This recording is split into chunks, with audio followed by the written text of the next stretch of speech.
Thank you for taking the HistoryBuff.com virtual tour of Independence Hall in Philadelphia, Pennsylvania. Independence Hall was originally the State House for the province of Pennsylvania. In 1729, the Provincial Assembly set aside funds for the building. In 1736, the Assembly moved into the State House, which was not fully completed until 1756. On July 2, 1776, Congress passed Richard Henry Lee's resolution of June 7th recommending independence. The delegates then turned their attention to Thomas Jefferson's draft of the Declaration of Independence, which had been submitted on June 28th. After modification, it was adopted on July 4th. In a formal ceremony on August 2nd, about 50 of the 56 signers affixed their signatures to the Declaration. The others did so later. Long, hard years of war ensued. In the late autumn and winter of 1776-1777, the British threatened Philadelphia, and Congress moved to Baltimore. During the British occupation of Philadelphia that winter and the next spring, the Redcoats used Independence Hall as barracks and as a hospital for American prisoners. In the summer of 1778, the government returned. On November 3, 1781, Congress officially received news of Cornwallis's surrender at Yorktown. Independence practically had been won. In 1787, the Constitutional Convention also held its highly secret sessions in Independence Hall, in the same chamber in which the Declaration of Independence had been adopted. We are now in the Assembly Room.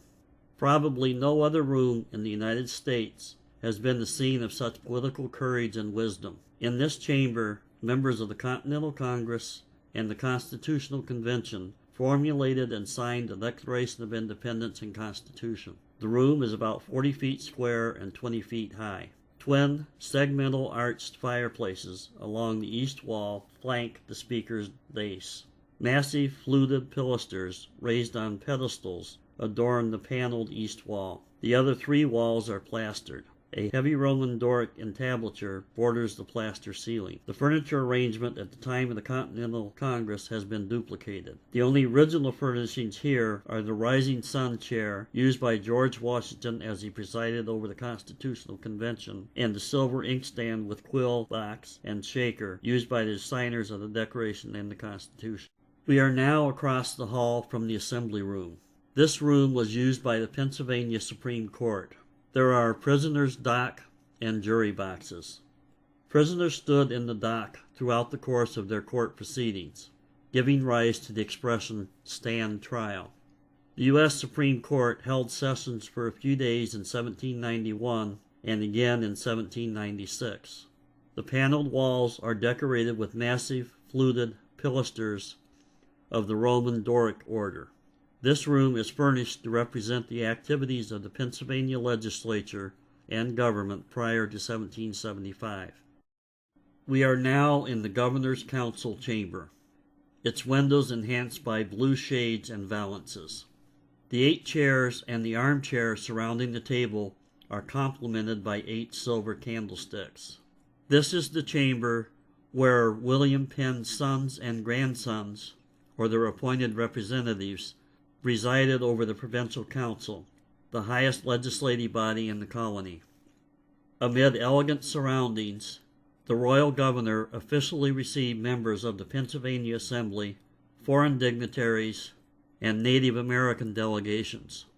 The events of 1776 brought an end to the Provincial Court, but similar authority was vested in the Supreme Executive Council, over which Ben Franklin presided from 1775 to 1788. The room has all the richness of the 18th century, but, with it, directness and simplicity too. It was a working council room, with its grandfather's clock, telescope, and 2 telestial globes. We are now in the long gallery, which dominates the second floor and is flooded with northern light from 9 windows overlooking the 3-block-long vista of Independence Hall. The chamber, when completed in 1745, was the largest public room in the province of Pennsylvania. Suppers, balls, and grand illuminations were held here to honor the great or mark public events. It was used for parties in the 19th century, and among those so honored were Lafayette, Henry Clay, and Presidents Jackson, Van Buren, William Henry Harrison, Tyler, Polk, Fillmore, Pierce, and Buchanan. Among those illustrious Americans who have lain in state here are Abraham Lincoln, Henry Clay, and John Quincy Adams. In 1777, the British occupied Philadelphia and converted this room into hospital wards for captured and wounded soldiers. This concludes the virtual tour of Independence Hall in Philadelphia, Pennsylvania. Thanks for coming.